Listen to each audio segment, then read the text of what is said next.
Por fin, después de ciento y pico días, el Real Oviedo vuelve a regalarse una victoria en el Carlos Tartiere. Por fin, era hora. No con buen juego, no con un gran equipo, no sin sufrir, pero sí sumando de tres, con fichajes, con refuerzos de invierno inteligente, en singular por lo menos, y con Santi Cazorla. Ojo, con Santi Cazorla, siendo importantísimo, siendo clave, siendo el jugador que es evidente que es. Y sí, hoy escucharemos a Guillermo Almada y por supuesto pondremos notas porque a pesar de la victoria hay algún que otro suspenso. Hoy vamos a arrancar en este post del Real Oviedo 1, Girona 0. ¿Se podía? Sí se consiguió. Fantásticas noticias para este Real Oviedo, que es que tenía una necesidad increíble de ganar, pero sobre todo por sentirse mejor. Las cosas, desde que llegó Almada, lo comentamos, cambiaron. Hay una cosa diferente, hay un fútbol mejor, peor, pero por lo menos hay un fútbol. Hay una sensación de que se están haciendo bien las cosas. Y lo que hacía falta era sumar, sea jugando como sea, pero sentir que este cambio de entrenador estaba yendo a algún sitio. Porque sí, parecía que no iba encaminado a ningún lado, parecía encaminado al descenso más absoluto. Pero con estos jugadores que ya estaban en segunda, dando, bueno, el todo por el todo y sintiéndose importantes y suficientes, hombre, el Oviedo ha vuelto a sumar de tres. Como os digo, una victoria que se regala al Tartiere, que se regala a los jugadores y que hacía falta. Porque luego descenderás. Oye, pues nada, es lo que toca, es lo que esperábamos que pasara realmente. El Oviedo sería muy extraño que después de 20 y pico años fuera, 24, 25, ahora, volviera y dijera, chico, estoy aquí, y que pasara lo que quería Jesús Martínez. Oye, vamos a Europa, imposible, o prácticamente imposible, al menos sí improbable, imposible no, pero sí muy improbable. Y sabiendo lo que eres, sabiendo qué capacidad tienes, el Oviedo pues puede plantarle cara a quien sea, siendo peor incluso en casa, porque el Oviedo, iremos ahora a eso, fue peor. Hubo unos primeros 45 minutos de sufrir, donde la mejor noticia fue que se acabaron. Lo peor es que venían otros dos, o sea, otros 45. Pero, por lo menos en esa segunda parte, se cambió. La dinámica, sea lo que se hizo en el descanso, funcionó. Y los cambios, ahora sí, pronto y bien, entraron y mejoraron el equipo. Empezamos con esa primera parte. Un 11 del Real Oviedo que intuíamos, porque yo lo que no creí fue que cambiara a Nacho Vidal, luego ya viendo un poco la rueda de prensa vi que Belli no estaba, así que bueno, Carmo, y creí que no cambiaría nada, porque Lucas venía haciéndolo bien, es más, contra el Barça estuvo bien, tuvo una buena primera parte y la segunda no fue mala, enfrentándose a un tal Rafinha, que no sé si os suena, pero que es de los mejores jugadores del mundo. Entonces, sí es cierto que leía mucho, oye, a ver, esto va de meritocracia, el fútbol, entre comillas siempre, porque eso creo que es una afirmación bastante errónea, y Nacho no ha hecho nada para merecer estar por encima de Lucas. Y sí es cierto, no ha hecho nada. Ni Lucas ha hecho nada para que pongan por encima a Nacho. Pero entiendo que Almada, y creo que es así, el digamos, mejor punto de forma de Nacho o el mejor Nacho es mejor que el mejor Lucas, ¿no? Y Guillermo Almada entendió que pues igual era el momento. Yo creo que no, porque venía de lesión, venía de haber entrado un poco contra el Barça, y sí es verdad que, claro, ya cuando entra contra el Barça en la segunda parte dices, este cambio primero no lo entiendo, pero claro, ahora viéndolo a futuro dices, bueno, pues para que tuviera un poco de contacto y que contra el Girona ya entrara. Era la idea que tenía Guillermo ya desde que vuelve Nacho a entrenar, seguramente que en cuanto pudiera lo metiera y así fue. Pero bueno, es que se vio en la primera parte cómo el Oviedo sufrió muchísimo en esa zona. Por la parte de Javi, mucho menos de Javi López, pero en la zona de Nacho el Oviedo sufrió. ¿Por qué? ¿Por Nacho Vidal? Sí y no. Y para mí esta es la explicación. Y es que en el caso de... Vamos a ir al partido. En el caso de Nacho, muchas veces tuvo que salir muy lejos a tapar zonas que debería tapar Hassan. El Oviedo no encontró esa simetría, digamos, para emparejar, para ir a pares y emparejar con todos, y sufrió mucho, Nacho, sufrió tanto que hasta estuvo discutiendo con Costas porque no se encontraban, porque saltaba muy lejos. Costas tuvo que recortar y salir muchas veces a tapar las goteras porque, bueno, es que hacía aguas el Oviedo por derecha. Y es que Hassan muchas veces no cogía su zona, no emparejaba bien y dejaba suelto muchas veces a Brian Hill, generalmente era el que estaba por ahí. Pero claro, es que cuando Hassan tenía que decidir a quién saltar, saltaba a Alex Moreno o no saltaba. Cuando no saltaba era malo porque el Girona podía salir fácilmente, pero cuando saltaba era peor, porque Nacho de repente tenía que hacer el esfuerzo de llegar y luego Costas, y ahí entraba pues un Lemar, una internada de Banat, y al Oviedo ahí, Banat contra Costas o incluso contra Carmo, aunque por izquierda pasó muchas veces igual. Hubo un par de jugadas donde Carmo, una primera parte terriblemente mala, saltó a la nada. Hay una jugada en la que Carmo, tendría que rever el momento exacto, el partido entero, pero hay un momento, primera parte, en la que Carmo salta muy lejos, porque Javi salta muy lejos también, porque claro, esa presión que hace Javi López, que también que hacía Rajín cuando estaba, es muy buena para el Oviedo. Pero claro, si Carmo no está atento, o salta tarde, o salta mal, al Oviedo le hacen mucha pupa. Y ahí se vio ese Sigankov contra Carmo muchas veces porque alargaba y Javi saltaba a Arnau. Le hizo mucho daño a la transición al Oviedo y sufrió mucho. Claro, muchas veces llegando Costas a tapar por izquierda, a tapar por derecha, es un poco de bombero, y la verdad que le quedó un poco no mal, pero sí que sufrió bastante. Y en esas jugadas son las en las que Costas, bueno, pues aparece ya no solo como bombero, sino como un especialista. Estaba viendo ahora un poco sus datos. Mira, son 4 contribuciones defensivas, una entrada acertada, entrada de tackle, hablamos, 2 despejes, un tiro bloqueado y 8 recuperaciones. Una locura. Son 4 duelos, gana 3. Bueno, absoluto. Entradas como último hombre 1, y tan solo fue regateado una vez, que esta es en concreto, no sé cuál sería, no sé si puedo verla por acá. Entradas, despejes, regateado, tiros bloqueados.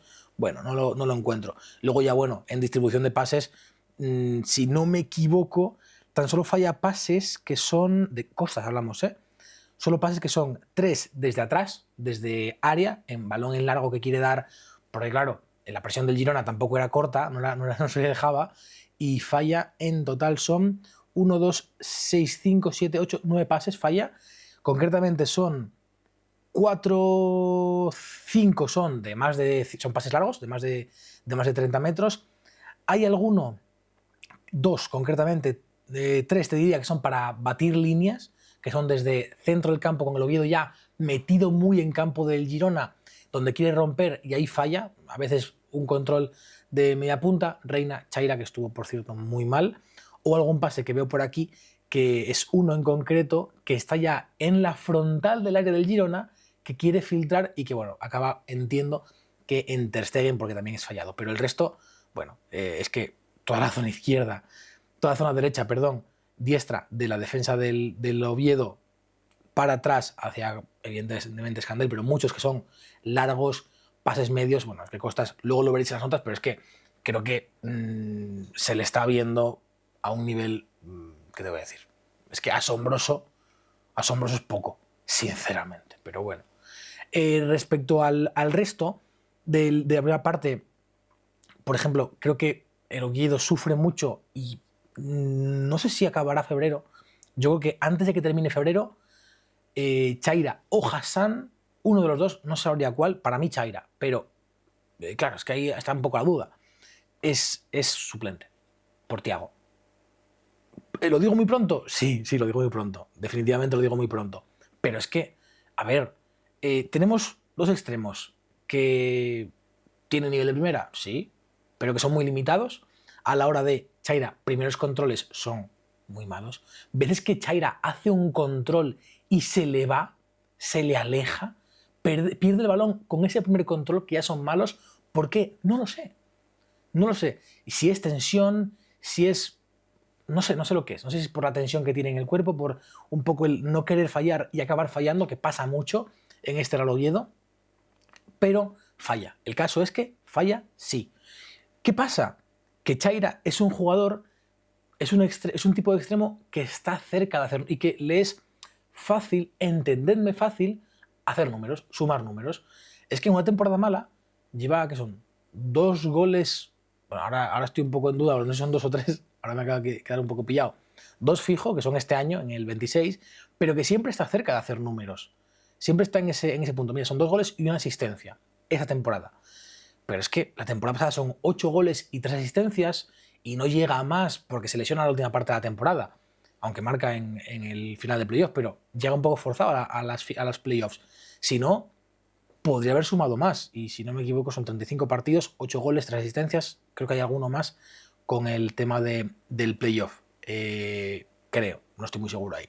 Pero este año, con una temporada bastante mala, la verdad, son 2 goles y una asistencia. Y podrían haber sido muchos más. El palo contra el Levante, el gol contra el Athletic, que habría que ver a quién se lo dan. Creo que se lo da a Colombato, pero creo que él toca. Salían ya 4. Alguna jugada más en la que pasa rozando o está muy cerca del gol. Es eso. Chaira es el extremo que más cerca del gol está en el Real Oviedo, que más puede aportar en números, aunque luego no lo haga. Pero Hassan es el extremo más desequilibrante, al menos por ahora. Veremos qué pasa con Thiago y qué tipo de jugador es, aunque vimos que ya era, bueno, es una locura, pero es su primer partido. Y tampoco podemos estar ni hablar de una gran revolución porque no lo sabemos. Tan solo es un primer partido, apenas media horita y poquito más, y ya. Entonces, bueno, quiero ver un poco más de él. De momento, lo que vi, y estoy seguro que a vosotros también, porque a la gente del Tartiere lo amó, la gente en el Tartiere lo amó, y es el tipo de jugador que le gusta al Tartiere, que le gusta a un equipo del estilo del norte, quiero decir. Un jugador que se deja los huevos, que no para de correr y que, a pesar de estar un año parado y el chaval se le veía que los gemelos le estaban cargando, siguió corriendo sin parar. Y luego, bueno, os pondré por aquí, voy a moverme aquí un momento, os voy a poner aquí su momento de la celebración del gol. No por él, que también, sino por cómo Chaira marca el gol, pero todo el mundo va por Thiago. Todo el mundo. Porque este vestuario, que muchas veces hablamos que, oye, nunca hemos dicho que sea complicado, nunca, porque no lo sabemos y porque se nota que no es un vestuario como el del Valladolid la temporada pasada. Están unidos, están juntos, a pesar de todas las diferencias que puedan tener. Y eso se nota el tipo de vestuario que tenemos, que tiene el Real Oviedo. Todo el mundo va por Thiago porque saben lo que significa para él y cómo terminó el partido, y estaba llorando por lo que significaba. Y yo quiero ese tipo de jugadores, porque acaban de llegar, saben lo que significa el Real Oviedo y saben lo que se necesita a sí mismo para el Real Oviedo. Porque para Thiago estar ahora en primera en el Oviedo significa mucho. Significa mucho. Es una cesión, y la típica frase, ¿no? El cliché: nunca te enamores de un jugador cedido. Nunca lo hagáis. Porque, a ver, generalmente no funciona. No pasa bien. Es una relación muy tóxica. Pero en Oviedo sabemos mucho de jugadores que llegan en el mercado de invierno y que la petan en Oviedo. Aunque luego la relación, por ejemplo, con Nacho Vidal sea un poco tóxica, ¿no? Pero es eso, nunca te enamores de un jugador cedido. O de un jugador, bueno, Nacho, si no me equivoco, llegaba en propiedad. Creo, no llegaba cedido, llegaba con libre, pero bueno, me entendéis, ¿no? Ese tipo de jugador. Pero sabemos de jugadores que llegan en invierno y que, bueno, pues el Oviedo de repente petan. O cesiones que la petan en Oviedo. Leo Román, por ejemplo. Lunin, por ejemplo, aunque mira, es justo que llega en invierno, si estaba en Valladolid, luego ya, si no me equivoco.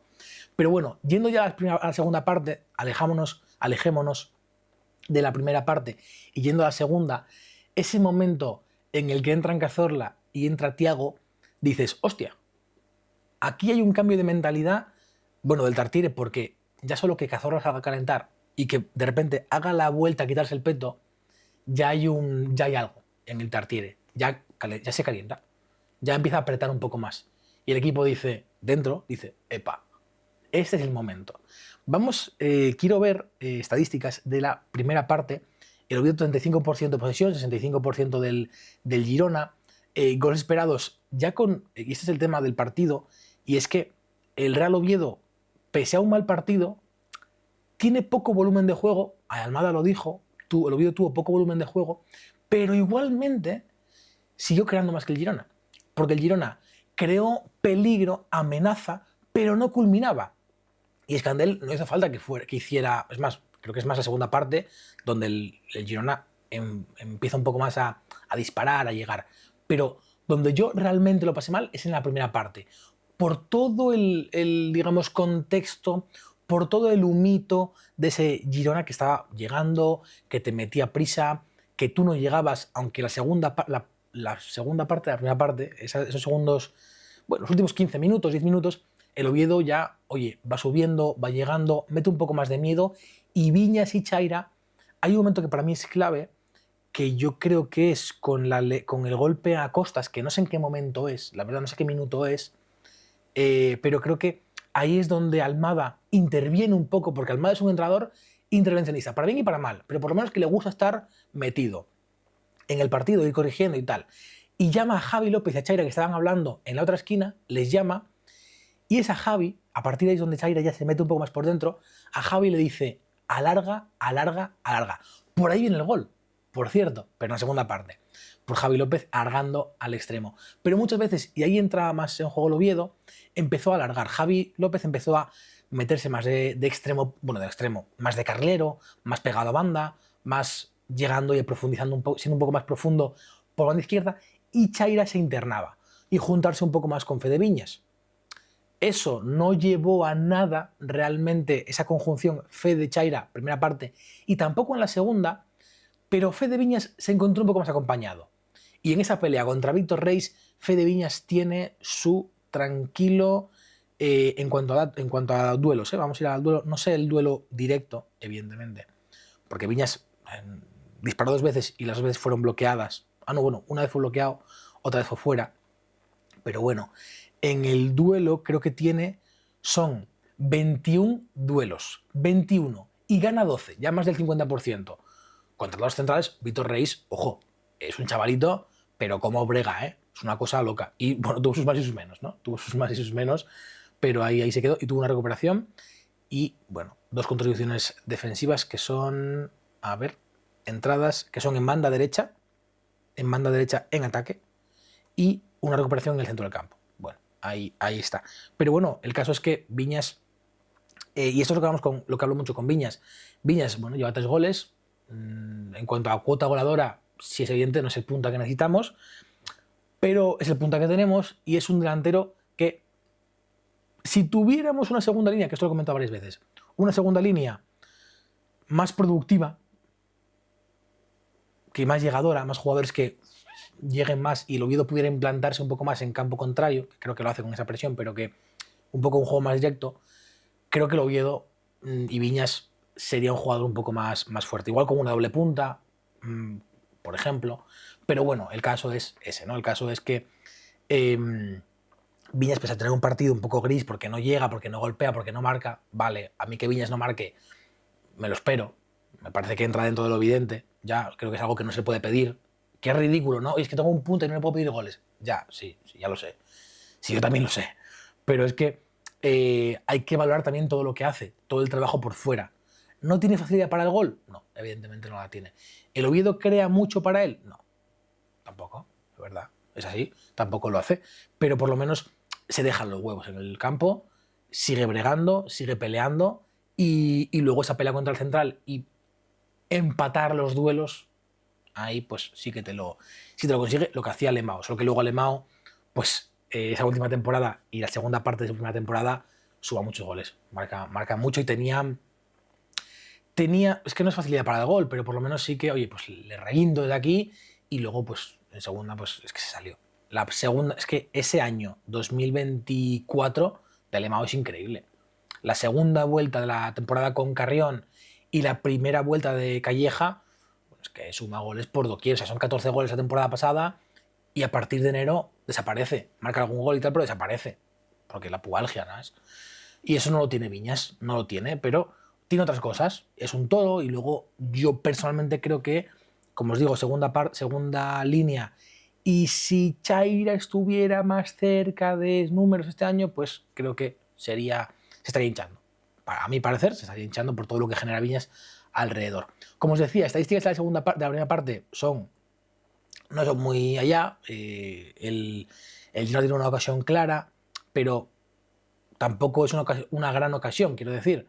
O sea, solo genera 0,05 goles esperados. O sea, tampoco es una posición de remate muy buena, aunque sea una ocasión clara, ¿sabes? Un poco ahí el dato te mata. El Oviedo dispara más que el Girona. El Girona dispara una vez. Ter Stegen hace una parada, punto.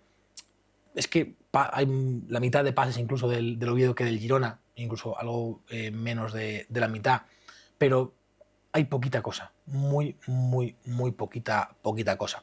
Ya en la segunda, el Oviedo ya genera 1,28, si es verdad que el gol es un remate evidente y es 0,96, claro. Es que, o sea, hay un 0,04% de posibilidades de fallar, bueno, o más bien un 4% sería realmente de fallo. Pero es que igualmente es 1,28.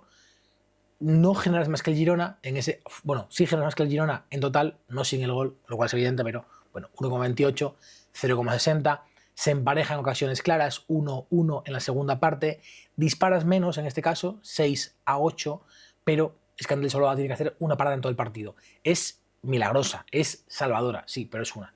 O sea, el Oviedo de Belsko requería de un Scandell muy intervencionista, muy milagroso y al que le golpeaban mucho. El de Carrión también requería de un milagroso Scandell, en menor medida porque defendía mucho más arriba, aunque le siguen llegando. Y el de Almada requiere, porque es así, porque el Oviedo lo necesita, de un milagroso Scandell, pero en ocasiones contadas, en momentos puntuales. No requiere de un Scandell todo el tiempo. Y al Oviedo le generan más fútbol, pero en menos ocasiones. Y ahí, pues, Scandell también está brillando. Es que al principio Scandell, y de ahí la estadística, le golpeaban muchísimo, paraban muchísimo, y poco a poco en la temporada el Oviedo ha ido un poco más a cuentagotas, reduciendo esas ocasiones, pero Scandell sigue parando mucho. En este caso, pues, no tanto, también le golpean. Son 3 paradas, son 2 paradas en todo el partido, ¿no? Son 3, no, perdón. Son 2 paradas en todo el partido. 2 paradas. Por parte del Girona son 3. Una parada de Scandell en todo el partido, 3 por 3 del Girona. Por 3 de Ter Stegen. Bueno, en saques de esquina se empata, en faltas hace más el Girona, pases parecido, o sea, también duplica el Girona en pases, también es que es un tipo de fútbol diferente, pero bueno, más entradas, más tiros libres y un poco eso. Ya cambia un poquito la segunda parte y el Oviedo está más asentado y los cambios pues le asientan más. ¿Por qué? Porque le da más balón, más calma. Si es cierto que Cazorla a la presión no puede llegar, el Oviedo pues presiona un poco menos, se colocó más en una segunda, bueno, digamos, segundo bloque, en vez de un bloque alto, un bloque medio, porque Cazorla no puede llegar tan arriba, pero calmó un poco el partido y le dio más sentido a las posesiones. Y además, los robos que hacía Javi, esa presión alta que podía hacer y que Viñas también hizo en muchas ocasiones, que consiguió robar, consiguió intercepciones, en esta ocasión, a partir de Cazorla, fueron recuperaciones y robos para la posesión del propio Oviedo. Y ahí el Oviedo pues creció, se asentó y se calmó. Se calmó y creó a partir de ahí, oye, pues el cambio de Hassan Chaira, Chaira a la derecha y Thiago por izquierda, yo personalmente hubiera cambiado a Chaira. Para mí Chaira hace un partido bastante malo, me parece los controles, no llegaba, no regateaba. Hassan estaba consiguiendo al menos algo más, o es la sensación que yo tenía, ¿vale? Estaba consiguiendo más regates, luego creo que el dato no es así, el dato creo que no es un dato de mucho drible, aquí. Parece que Hassan no regatea mucho. Bueno, son 5 intentados, 2 conseguidos. Ojo, 13 pérdidas, 3 toques fallidos, 30 toques. Bueno, tiene momentos en los que amasa demasiado balón, pero igualmente creo que le viene bien al Oviedo. Creo que tener a Hassan como recurso dentro de inicio, ya de inicio, creo que le viene bien. Pero claro, es que comprender a Hassan es muy complicado, para los compañeros incluso. Sobre todo para la gente del campo, bueno, pero para los compañeros. A veces, cuando hay espacio para regatear en un 1 contra 1 porque el lateral está lejos, porque quien sea, Nacho, o porque Reina, o porque o Viñas cae a esa zona y le aleja el lateral y puede enfrentarse al extremo o al central y puede enfrentarse al lateral, Hassan a veces o no lo lee o no lo busca de repente y da para atrás. No sé, él tiene un pelo en la boca. Él a veces es complicado de comprenderle, es complicado y se nos puede ir y a veces pues, no sé, está su rollo, es tan guadianesco y en su cabeza, es que entrar en su cabeza tiene que ser complicadísimo, pero complicadísimo. No se le entiende, es muy difícil. Y pues me imagino lateral, ya sea Lucas o sea Nacho, es que es complicado comprenderle. Pero para mí, creo que en esa decisión de Chaira Hassan en el partido contra el Girona, hay, bueno, estos 26, Chaira estaba bastante más fino, pero en concreto contra el Girona, yo hubiera cambiado a Hassan. ¿Qué pasa? Que luego ves tú, joder, Chaira marca. Pues Adrián, eres subnormal, ¿cómo vas a cambiar a Chaira? Ya, claro, nos ha jodido. Pero el partido de Chaira, tú no puedes hacer un cambio por lo que pueda pasar. Oye, no es que él seguramente va a marcar, no lo sabes. Entonces, para mí, el cambio era Chaira. Pero luego marca, pues punto en boca, Almada, puto crack. Pero claro, entiendo que, no sé, cambiar a Chaira de banda, es que eso es un doble cambio, porque es meter a Thiago y cambiar a Chaira de banda. Entonces ya tocas dos cosas. Yo preferiría tocar solo una, que sería quitar a Chaira y dejar a Hassan en derecha, pero claro, entiendo que los esfuerzos que hizo Thiago, si Chaira hace el esfuerzo en defensa y en presión, Hassan no. Entonces seguirías perdiendo. O sea, comprendo el cambio, lo comprendo. No me parece que Almada sea tonto y que, ¿cómo haces este cambio? No, lo comprendo. Yo hubiera hecho otra cosa porque veía otra cosa, pero el que sabe es Almada. Yo eso siempre lo he dicho. Almada, Carreón, Belsko, Calleja, Carrión. Ellos saben más que yo y tienen más información que yo, pero coño, yo puedo dar mi opinión y podré dar mi punto de vista también. O sea, jodido. Y es un poco del partido. Ahora vamos a escuchar a Almada y vamos con las notas. Tras este pequeño corte vamos ahora con Guillermo Almada. Vamos a escucharle. Vamos primero con un clip sobre la salida de Brécalo, que no es oficial, pero es oficiosa, ya está fuera. Y bueno, creo que en este momento son las 12 de la mañana, no es oficial, pero vamos a revisarlo en riguroso falso directo. Real Oviedo, Oviedo. Vamos a ver si hay alguna noticia de Brécalo. Firma de autógrafos el miércoles, por cierto, para quien lo quiera saber, con Halcón Viajes en calle Uría, ¿vale? Para quien lo quiera saber, van a estar Lucas y Chaira. Y hay horario para el partido contra... Mira, justo está... No te vas a... Mira, es que esto es increíble. Mira, reacción en absoluto directo. No te vas a creer, acaso hay el horario ya del sábado 21 en Anoeta. A las 2 de la tarde, tío, es una locura. Es una locura. No te puedo creer. Horario, jornada 25, Real Sociedad en Real Oviedo en Anoeta a las 2 de la tarde. Ya, es increíble. La foto del Oviedo es un reloj. Un reloj con la hora de las 2. Es espectacular. Y no hay nada. No hay ningún aviso. No hay ningún aviso de nada. Qué locura, tío. De verdad que es salvaje esto. Es salvaje. Yo qué te voy a decir. Vamos a escuchar a Almada. Es que me acaba de poner esta mala hostia. Qué locura. Es que es salvaje esto, ¿eh? Es que no tiene ningún tipo de sentido. Ningún tipo de sentido. El videojuego a las 2. Bueno, es lo que toca. ¿Qué os digo? Eso, Almada, Brécalo, hablando un poco sobre la decisión de sacarlo y cómo fue. Bueno, hoy ya salió, yo había hablado con él hace unos 15 días que seguramente íbamos a intentar hacer un intercambio en esa posición, resignando un poco su ficha, ¿no? Esto abrió posibilidades para que él eligiera el poder salir. Me traté de ser sincero con él para que no lo sorprenda y bueno, si seguimos con la expectativa de que la podamos cubrir, porque necesitamos algún jugador allí, y entonces capaz que viene alguien y después tenemos que resignar a Brecalo y lo dejamos sin equipo a él. Entonces, por esa situación pensamos más desde el punto de vista humano de él, y no ser egoísta en bloquearle la posibilidad de que salga, tratando, vuelvo a insistir, que puede venir algún futbolista a último momento. Ahí está. A ver, yo la verdad que creo que Almada es el tipo de entrenador que te gustaría tener siendo jugador, en cuanto, igual no me refiero a estilo, hablamos ya de trato personal. Creo que él siempre ha dicho que prefiere avisar a los jugadores cuando van a jugar, tenerlos preaviso, no que llegue el día y tal, sino que sepan un poco su posición.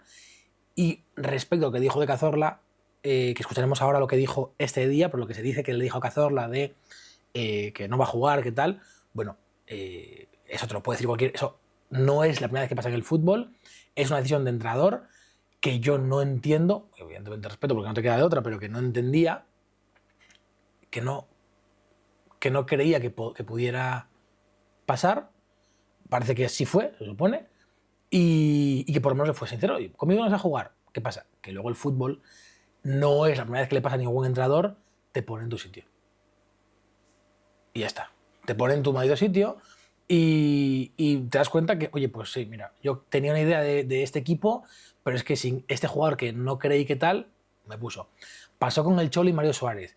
Pasó con Trejo en el Rayo y la de Dios. Bueno, jugadores que el entrenador cuando llega cree que no va a sumar y luego te das cuenta de lo importante que es, tanto dentro del vestuario como fuera y en el campo. Y ya está.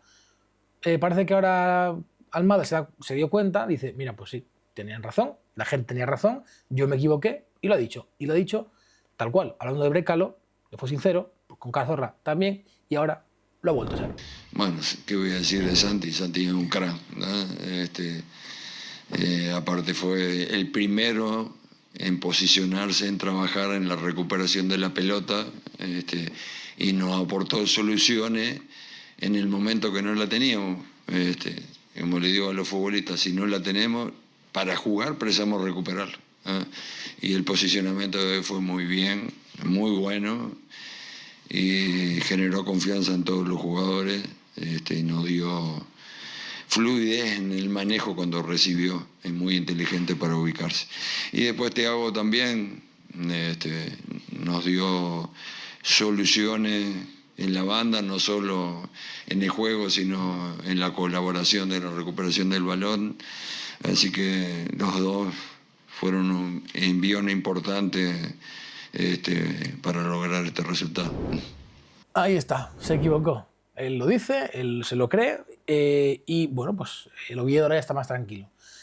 Oye, está bien, ¿no? Yo creo que la sinceridad ante todo, y creo que a Almada se le pueden criticar sus decisiones, yo creo que siempre he sido crítico, a veces más, a veces menos, esta vez menos, pero otras veces he sido algo más visceral y porque también puedo serlo, quiero decir, no tengo que ser correcto con nadie, ni le debo nada a nadie para tener que callarme o comedirme en el mensaje. Para mí este era el mensaje ese era el mensaje que tenía que dar en ese momento y punto.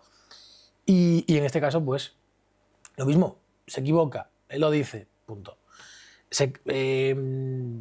A costa del Oviedo, bueno, a ver, lo que está claro es que era una decisión técnica, una decisión táctica, no era una cosa de arriba, que siempre creo que la gente que está dentro del club y que sigue el club el día a día, no yo, siempre ha transmitido que no se sabe nada de que sea cosa de Pachuca, ni del tema del día del centenario, ni del día del partido de leyendas, ni nada, sino que simplemente Almada creía que no era importante o no quería contar con él, por lo menos no mucho, y ahora pues está viendo que, aunque Cazorla igual no puede hacer la presión que puede hacer Reina, futbolísticamente, en X momentos de partido te viene bien. Y si encima en la jugada justo ganas un partido y es él el que abre la jugada y tal, pues evidentemente. Además, ya no futbolísticamente es importante, que para mí creo que sí, y que me parece que es evidente, sino que jugando en casa, igual fuera, pues bueno, veremos, no sé, pero en casa, lo que Cazorla significa, joder, es que yo a Cazorla lo asemejo al Cid campeador, que es una gilipollez, totalmente, Pero para mí Cazorla es la imagen del Cid montado a caballo una vez muerto. Cazorla en ese caso no está muerto, pero lo que significa Cazorla es que hay que escuchar, es solo escuchar al Tartiere. Es solo que Cazorla esté calentando cómo se calienta el Tartiere. Es solo que Cazorla se quite el peto para vestirse de corto, escucha al Tartiere. Es solo Cazorla en la línea de banda con el cuarto árbitro enseñándole los tacos, escucha al Tartiere. Y luego una vez en el campo, cada vez que Cazorla coge el maldito balón. O sea, lo que significa Cazorla para el oviedismo y para el Oviedo. Lo que significa con balón como emblema y como envión anímico. Es que eso, el fútbol es un estado anímico. Es un estado anímico. Punto. O sea, luego futbolísticamente el equipo más arriba, más abajo. Pero si anímicamente el equipo está mal en casa y futbolísticamente está mal y tú eres capaz de, oye, tengo a Cazorla en el banquillo, va a hacer algo, evidentemente, pero vamos a meterlo porque a esta gente le hace falta subir el ánimo. Cazorla adentro. Minuto 60, minuto 45, minuto 1, minuto 70, me da igual. Cuando entre. Pero Cazorla tiene que entrar. Tiene que entrar porque, primero, futbolísticamente es de lo mejor, si no el mejor, y anímicamente suma, es un plus. Y ahí está. Y en los cambios se nota. Y bueno, pues parece que Almada ha entrado en razón de una vez por todas. Mucha gente dice que es porque había gente en la grada, creo que lo comentó Bulldozer, creo, en Twitter, que estaban detrás de él, estaba detrás de tal, y estaba mucha gente gritando a Almada que lo metiera, que lo metiera, que lo metiera. Y pues puede ser por eso, puede ser que no sé, no tengo ni idea. Pero igual tenía idea de meterlo, puede ser. Igual no iba a meterlo y porque la gente se callara lo metió, pues sí. ¿Qué pasa? Que al final quien tiene razón siempre es Cazorla. Ahí está con su vídeo del otro día en historias de Riquelme. Bueno, es que al final este hombre es Jesucristo. Jesucristo de la tierra, la segunda venida. Vamos ahora con las notas, chicos. Vamos con un pantallazo y nos metemos ya con lo que para mí fue el partido en notas individuales. Empezamos como siempre con Dios venido a la tierra, Jesucristo, Dios, pues el otro, Aaron Scandell. Para mí, Aaron Scandell, ahí lo tenéis, es un 8, el mejor del partido, sin intervenir. Es que, claro, no voy a meterle el mejor del partido a Cazorla o a Thiago porque jugaron poquito, aunque fueron de lo mejor. Están ahí, están en el top. Ahora mismo, bueno, es que es otro jugador el que está Rabia Real, pero bueno, Thiago podría serlo perfectamente, pero están ahí, ¿no? Cazorla, Thiago están ahí en las medallas, pero no la llevan. En este caso, Scandell, S8, y porque con el 1-0 vuelve a ser Jesús. Vuelve a ser la mano de Dios. Es increíble. Entonces, ahí os digo, un 8 y el Carballón. Es que para mí es obvio que Scandell, bueno, pues este partido igual no fue tan clave porque no apareció tantísimo, pero me parece que sí es. Bueno, no apareció tanto, pero sí fue clave, porque esa mano que mete, ahí está. Vamos con Nacho Vidal, un 2, Cristo de las Cadenas, vuelve y bueno, pues no, vuelve y ya está. Vuelve como si no se hubiera ido, no puedo probar, un 2. Costas, un 7, ralea Real, se lleva hostias por todos lados. El otro día en la Flash, después del partido, me hizo mucha gracia, porque le preguntan por el Rayo que juega contra el Madrid, jugaba para el Oviedo mañana, para mí ayer, y cerró el mensaje con, bueno, pues a la Madrid, ¿no? Y me hizo mucha gracia. Siendo el de la Masía y tal, me hizo gracia. Menos mal que debe ser la primera vez que me alegro que el Madrid robe. Madre, qué penalti más tonto. Bueno, penalti tonto, claro, sí, no sé, es un poco extraño, ¿eh? Lo que sí está claro es que la roja Patesis es evidente. Por el talazo que le mete a Ceballos. Si no me equivoco, ¿fue Patesis o fue Nobel? No, el penalti fue Nobel Mendy, el de la roja fue Patesis, sí, perdonad. Me confundo con los momentos. Carmo, otro suspenso. Collymore reencarnado, está yendo hacia abajo desde... Claro, además le viene muy bien lo de Collymore, porque, bueno, se fue al parón de... Bueno, se fue a la Copa África, volvió en el mercado de invierno y desde que volvió realmente parece Collymore. O sea, va hacia atrás. Para mí, Carmo no puede aprobar. Su primera parte es nefasta, es malísima, saliendo mal tarde, nunca. No sé, para mí está yendo hacia atrás totalmente. Javi López, un 6, me encantó, me gustó mucho. Tanto primera parte, donde muchas veces los sprints que se metía y para alargar no se le veía, o no le veían, pero estuvo bien. Y vamos rápido con el centro del campo, con ese pivote, porque para mí, Sibo, un 5 y Colombato, otro 5. No suspenden, pero creo que no. Colombato creo que estuvo mejor en cuanto a datos. Bueno, la segunda parte, no sé si es la segunda o la primera, pero en cuanto a datos en general, me parece que estuvo muy bien. Luego Reina un poquito mejor, un 6, por ahí estuvo un poco, creo que la presión muchas veces del Oviedo inocua, aunque iba muy arriba, no funcionaba para nada, pero Reina, bueno, el desgaste que tenía encima, y luego que estuvo, creo que cuando pudo mejorar con balón, cuando pudo entrar en contacto con balón, mejoraba las jugadas generalmente. Hassan le meto un 5, presión nula, mal, pero es que luego es el único que metía un poco de miedo en derecha, bueno, en derecha y en izquierda en la primera parte, y en la segunda, bueno, cuando lo cambian, ya nada, ¿no? Pero me parece un poco eso. Chaira tiene un 6, para mí era un 4 o un 3, pero con el gol le metí el 6 porque, bueno, marca gol, aunque el gol hubiera marcado Viñas, hubiera marcado Escandel también, quien fuera, ¿no? Pero había que estar ahí, había que estar, y bueno, que es que todo lo que hace a partir de ahí, pues es que es muy importante, sobre todo a mí me parece muy importante Chaira. El tema es que este partido me parece que, a pesar de que marca, creo que es para suspender. Pero claro, es que marca, joder, te da los 3 puntos, me jodido. Viñas un 6, iguala. Si hubiera marcado Viñas, para mí sería igual el mejor del partido, un 8, pero Viñas me parece que está a un nivel muy alto. Y empezamos con los cambios. Cazorla, otro 6, juega poquito, mejora cada jugada, toca muy poco balón, pero mete, bueno, es que vamos a ver estadística, creo que toca 10 balones, pero es que no falla un pase en todo el partido. Es increíble, a mí me parece bastante llamativo que Cazorla no haya fallado ni un solo pase. Luego si falla un control, creo que falla un control ahí al principio, vaya, pero ahí está. Thiago, otro 6, incluso podría meterle más, sinceramente, pero vamos a dejarlo en un 6, debut, tal. A ver cómo va tomándose un poco las cargas y cómo va entrando, porque queda mucho tiempo fuera, pero ahí lo meto. Y, bueno, como os digo, 6, bueno, la jugada esa de la esquina es increíble.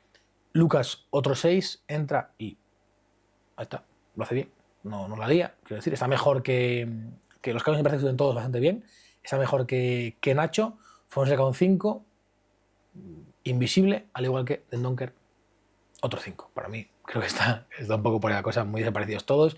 En el centro del campo también es verdad que Dendoncker entra en el 87, ya con el partido para que se ha acabado, se juega muy poquito desde que entra Dendoncker, y eso pues le hace mejor a él si se juega poco, la verdad.